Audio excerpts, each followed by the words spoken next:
तो दोस्तों अभी 1:30 बज चुके हैं और मैं आ गई हूँ दुकान पे।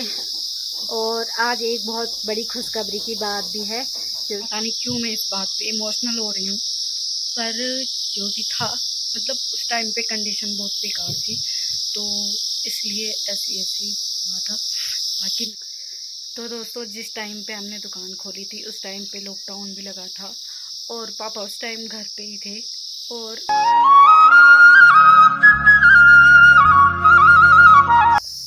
हेलो दोस्तों, सुप्रभात, नमस्कार। कैसे हैं आप सभी लोग? उम्मीद करती हूँ सब बढ़िया होंगे। मैं भी बढ़िया हूँ। तो आप सभी का स्वागत है मेरे YouTube channel Veena Rawat blog में। और आज के ब्लॉग की शुरुआत हो रही है सुबह के 7:30 बजे से। और अभी लेके जा रहे हैं हम गोबर। ये देखो, ये है गोबर का कंडा। हमारे यहाँ पे कंडे को घीड़ा बोलते हैं। बाकी अभी बहुत तेज धूप भी लग गई है और अभी टाइम हो रहा है 7-7:30 बजे। ये देखो हमारे साथ ये भी है अनीसा और मैं डाल रहे हैं गोबर। और ये हमारे खेत हैं जहाँ पे हमने परसों लवाई मंडाई की है। ये दोनों खेत, यहाँ पे हमें आज गोबर डालना है। और बाकी ये देखो खेतों में कोई डाल ही रहा है और किसी ने अभी नहीं डाला है।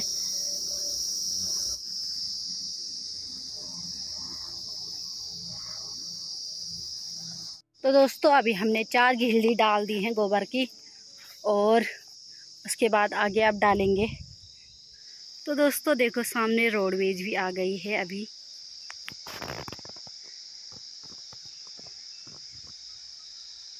तो चलिए बने रहिए व्लॉग में, मिलते हैं आपको थोड़ी देर में। तो दोस्तों ये देखो देहरादून वाले कल ही घर पहुंचे और आज गोबर सारने पे लग गए हैं। बहुत बहुत बधाई आपको। ठीक है बिनता तो नहीं। दोस्तों फाइनली इन 2 खेतों में हमने गोबर डाल दिया है। अब तीसरे खेत में जाना है गोबर डालने। 2 खेत कंप्लीट हो गए हैं। और साथ ही यहाँ देखो हमारी बकरियां आज यहाँ चरने आई हैं।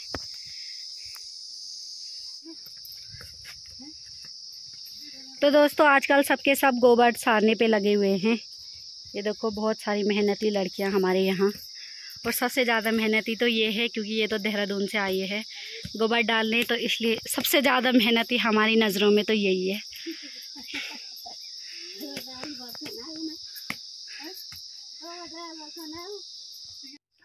तो दोस्तों अभी 3 खेतों में गोबर डाल के आ गए हैं हम और 9:30 बज गए हैं और बहुत ज़्यादा धूप हो रही है बाहर। तो अभी हम बैठे ही हैं। उसके बाद तो दोस्तों परसों ही हमारी भैंस ब्याई है, तो कल से उसने दूध देना भी स्टार्ट कर लिया है।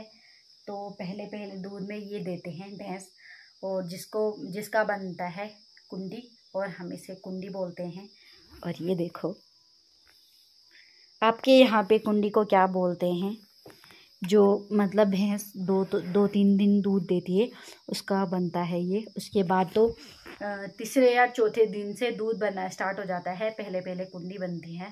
तो आजकल हम कुंडी इंजॉय कर रहे हैं। बाकी देखते रहिए आगे क्या क्या होता है। तब तक मैं कुंडी खा लेती हूँ। तो दोस्तों हमारे लगले की फर्स्ट ककड़ी ये देखो निकाली है हमने। और दोस्तों ये है नमक जो मैंने उस दिन पीसा था, अभी तक ख़त्म नहीं हुआ है।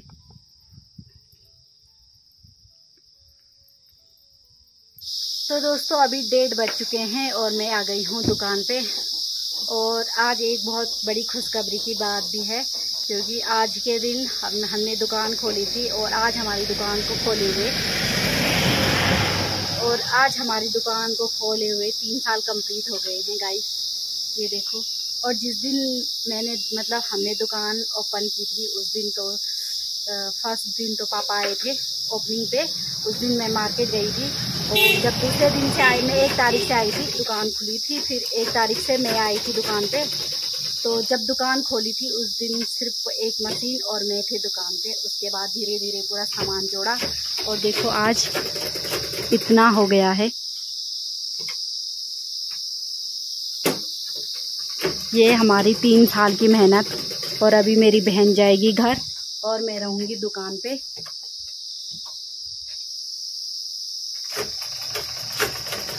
तो दोस्तों बाहर से दिखाते हैं आपको हमारी दुकान का नज़ारा कि किस लोकेशन पे है और कैसे दिखती है हमारी दुकान। तो दोस्तों ये हमारी शॉप रावत सिलाई एवं कॉस्मेटिक केंद्र जो कि है ओडाधार में, और यहाँ की लोकेशन ये है। तो दोस्तों ये हमारी शॉप, और सबसे पहले आपको दुकान खोलने के 3 साल की बहुत बहुत बधाइयाँ। 3 साल कंप्लीट हो गए हैं दुकान खोले हुए। कैसा कैसा लग रहा है आपको? मुझे बहुत ही अच्छा लग रहा है। आपको भी दुकान की बहुत बहुत बधाइयाँ।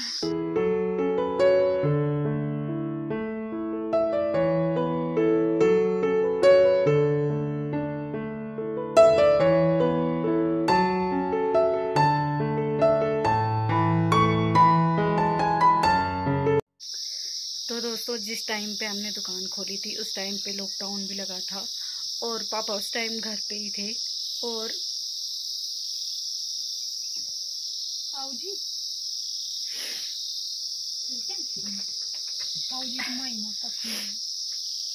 तो उस टाइम लॉकडाउन भी लगा था और हमारी कंडीशन इतनी नहीं थी, मतलब बोलते बोलते मैं इमोशनल हो गई, उसके लिए माफ़ करना। तो मैं क्या बोल रही थी, जिस टाइम हमने दुकान ओपन करी थी लॉकडाउन भी लगा था। 1 साल से पापा घर पे ही थे। फिर पता नहीं जैसे तैसे करके दुकान चलाई, फिर थोड़ा बहुत खर्चा चलने लगा। और मतलब उस टाइम पता नहीं क्यों मैं इस बात पे इमोशनल हो रही हूँ, पर जो भी था मतलब उस टाइम पे कंडीशन बहुत बेकार थी, तो इसलिए ऐसी हुआ था। बाकी तो दोस्तों इस बात पे मुझे हंसी भी आ रही है, रोना भी आ रहा है, पता नहीं क्यों। बट इमोशनल तो नहीं होना चाहिए, बट पता नहीं क्यों अपने आप आंसू निकल रहे हैं। और तो दोस्तों मैं अभी अंदर आ गई हूँ क्योंकि बाहर पे लोग आ रहे हैं तो देख रहे हैं मुझे, तो मुझे अजीब सा लग रहा है। तो मैं ये बता रही थी उस टाइम पे ना जब हमने दुकान खोली थी तो लॉकडाउन लगा था और पापा 1 साल से घर ही पे थे। तो पापा के दिमाग में आया कि दुकान खोलनी है। फिर मेरी भी इच्छा थी थोड़ी बहुत कि मुझे दुकान खोलनी थी। तो ऐसे मैं सिलाई भी करती थी घर पे। 1 साल मैंने घर पे की सिलाई। फिर उसके बाद पापा ने सोचा कि दुकान डाल लेते हैं, थोड़ा कस्टमर भी बढ़ जाएंगे, तो जब सिलाई करती ही है तो दुकान पे कर लेगी और फिर ज़्यादा मात्रा में कपड़े आने लग जाएंगे। फिर हमने उस टाइम पे दुकान खोली, और जब दुकान खोली थी फर्स्ट तो उस टाइम पे सिर्फ मशीन और मैं रहते थे दुकान पे। बाकी की दुकान आपने देखी होगी कितनी बड़ी है, कितने खाने उस पर, पूरी दुकान खाली थी, बस मशीन और मैं। तो मुझे बहुत अजीब सा लगता था। तो पता पहले तो ना मैं शटर आधा करके रहती थी, मुझे बहुत शर्म लगती थी फर्स्ट में कि कैसे रहूँगी मैं यहाँ पे, लोग देखेंगे कि क्या कर रही है। क्योंकि फर्स्ट में तो ऐसा होता है ना कि कपड़े भी नहीं आते हैं, तो मेरे पास कपड़े भी नहीं आते थे पहले। तो ऐसी फालतू बैठी रहती थी मैं, और कभी कभी मैं आती नहीं थी, और कभी आती थी तो आधे दिन तक रहती थी और घर चली जाती थी। उसके बाद पापा ने लोन लिया 20,000 का, फर्स्ट टाइम नहीं 40,000 का, 40,000 का लोन लिया। उससे हमने दुकान में कुछ थोड़ा बहुत सामान डाला। तो धीरे धीरे ऐसे सामान डालते रहे, वो बिका। फिर जितनी भी इनकम होती थी दुकान से सारा मैं दुकान पे ही लगाती थी, पूरा इन्वेस्ट करती थी। तो ऐसे होता था। उसके बाद में मतलब खुद 1 रुपये भी खर्च नहीं करती थी। जितना सामान भी मैंने लगाया, मतलब जितना सामान भी लिया उन दुकान के पैसों से लिया। फिर पापा ने भी थोड़ी हेल्प करी थी, तो बाकी बस इतना ही था। तो धीरे धीरे सामान भरा, फिर धीरे धीरे हो गया, और आज मतलब ठीक ठाक है, दुकान भी अच्छी चलती है। मतलब इतना हो जाता है कि घर का खर्चा चल जाता है थोड़ी बहुत दुकान से, कपड़े भी ठीक ठाक आते हैं मेरे पास सिलने को, और दुकान भी चली जाती है ठीक ठाक। बाकी आजकल तो 1-2 महीने ऑफ सीज़न था तो इस टाइम हुआ नहीं। बाकी अब सीज़न शुरू होने वाला है तो ठीक ही रहेगा। बस यही उम्मीद है कि आगे भी बहुत अच्छा रहेगा। इन 2 सालों में मुझे बहुत कुछ सीखने को भी मिला, और बहुत अच्छा जो भी रहा बहुत अच्छा हुआ मेरी लाइफ में। बस थैंकफुल हूँ अपने पापा को कि पापा ने सही टाइम पे सही डिसीजन लिया। बाकी सब सही है। दोस्तों वैसे आजकल अब सीज़न भी शुरू होने वाला है अक्टूबर से, तो मैंने अभी सीज़न का सामान नहीं भरा है। और अब आजकल तो श्राद्ध लगे हैं, तो श्राद्ध के बाद नवरात्र आएंगे तो तब से शुरू होगा। मतलब सामान तो मैंने कुछ बहुत भर भी लिया है, तो अब भरेंगे सामान सीज़न का तो कुछ दिनों में। बाकी यही है, आजकल दुकान में सामान कम ही है थोड़ा बहुत। और दोस्तों ये है अंशु। इसको दोस्तों अभी अंशु आपको कुछ कहना चाहेगी, तो अंशु आजा। हेलो, मेरा नाम है अंशिका।